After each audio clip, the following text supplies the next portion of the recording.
everyone, welcome back to the channel, and today I have the overview for the third episode of Loki. And that means we are officially at the halfway point of the show. And it is amazing, and this episode was just as good as the first two, which seems to be a bit of a common theme with the Disney Plus shows. So, we start this episode right where we left off in the last one. But we find out where the female Loki, who I'll get onto in a few minutes about the name of her, went. And that was to the TVA to mess them up a little bit. But as we know from the last episode, our boy, Loki, decided to go follow her to stop her. And he did that to quite a large level of success.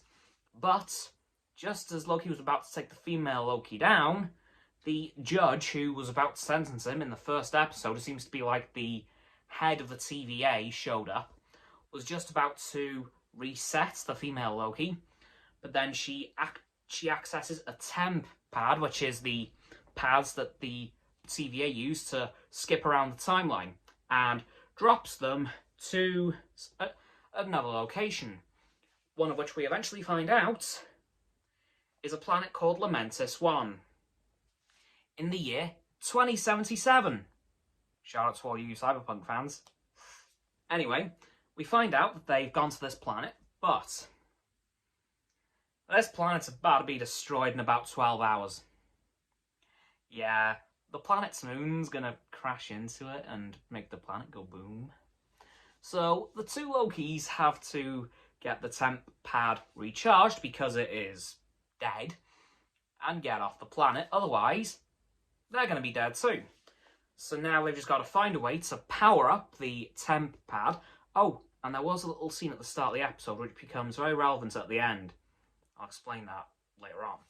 Anyway, so now Loki and Sylvie, as we find out she's called, yes, she has changed her, well, it's more of an alias name instead of changing her name.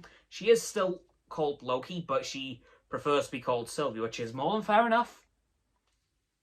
So, we see them run around Lamentis 1, trying to find a way to power this temp pad, or they're as good as dead. Well, they are dead. So, they eventually come across this hut who has a woman sitting inside it with a massive cannon. Sylvie busts down the door and immediately finds that out and gets blasted into oblivion. Well, she gets knocked back by about 20 feet or so quite a strong cannon. And then Loki comes in and says, sorry about her, she's a bit crazy. And then also gets blasted with the cannon. So then they think, right, let's try something else. At which point, the old lady mentions that there is a train evacuating the citizens of Lamentis 1 to an ark, well, a massive ship that will evacuate them, which we find out at the end of the episode, according to the sacred timeline, isn't supposed to happen. They're supposed to all die on Lamentis 1, as the ark failed to launch for some reason. Don't know. Anyway, we find that, so they managed to board the train by Loki disguising himself in one of the Lamentis 1 security officers' uniforms, I guess, maybe police force, sneaks onto the train thanks to Sylvie's help by kind of enchanting one of the guards, basically Jedi mind tricking him, although that's not the technical term. I'll find that out one day, probably. But they go onto the train, and then they start discussing the remainder of their plan. Because they've still got to power the temp pad. Then they talk a bit about their respective universes, specifically their mothers. And Sylvie, we find out, knows she's adopted. Much like our Loki does eventually. But given the time period that this Loki is from, he doesn't yet know. So, because the events of For the Dark World haven't happened for him. So, he didn't know that he was adopted until he arrived at the TVA. But it appears that Sylvie did know. Her parents did tell her. And then we hear about what their respective mothers were like. We know how Freya is with Loki. Sylvie, we find out her mother might be dead. much like Loki's, but it sounds as if she died a lot sooner. Because as she said, she's just bits of memory now. She doesn't really remember her, so I think she said glimpses of a dream, so it sounds as if she is very much not around, which is quite sad, really. And then we find out that Sylvie fell asleep and Loki got drunk. Blew that cover completely, but no one cared. No one seemed to care. Until somehow Loki and Sylvie got into a fight with the Lamentis One security guards and then got thrown out of the train. Yeah, Loki managed to knock one of them out the window, breaking the window. Then, about a few seconds later, two of the guards threw him out of the same hole in the window. So, well done, Loki. And then Sylvie realizes, oh god, he has the temp pad, and then also intentionally jumps out of the window.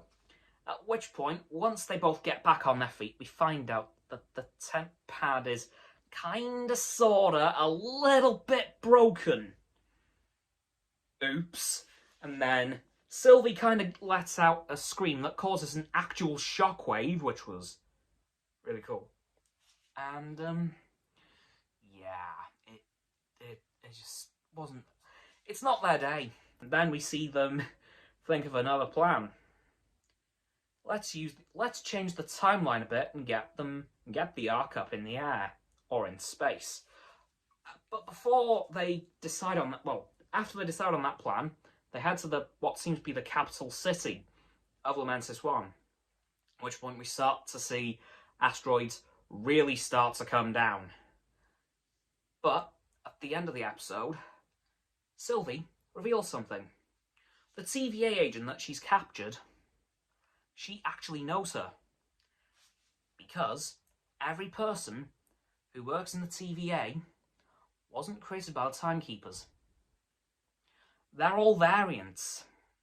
So every single person that we see working in the TVA, possibly even including Mobius, is a temporal variant. Which is quite interesting, and that is where the episode ended. I just want to also say, before I end this video, once this video's come out, in the Avengers game, the Captain America Endgame skin will have dropped. I found this out about an hour ago, so I just wanted to mention this really quick. But that's going to do it for this video, guys. So, as always, people, don't forget to like this video, subscribe to mine and Roxanne's YouTube channel. Her link is in the description. My sub button is down there. Yep, that big red one, unless you've already subbed. And it's grey. Thanks for that, by the way. And once you've done that, don't forget to comment, because why not? And to let me know what you thought of this brilliant episode of Loki. Once you've done that, don't forget to follow me on Facebook, Twitter, Instagram, and Stereo. Those links are in the link tree. Don't forget to follow Roxanne on her blog, and Frost on his Instagram. Those links are also in the description under Roxanne's YouTube channel. And lastly, of course, don't forget to share this video with all of your friends so they can join the infinite loop of liking, subscribing, commenting, following, and sharing, and around and around and around that loop. And I will see you guys tomorrow with another video. Goodbye.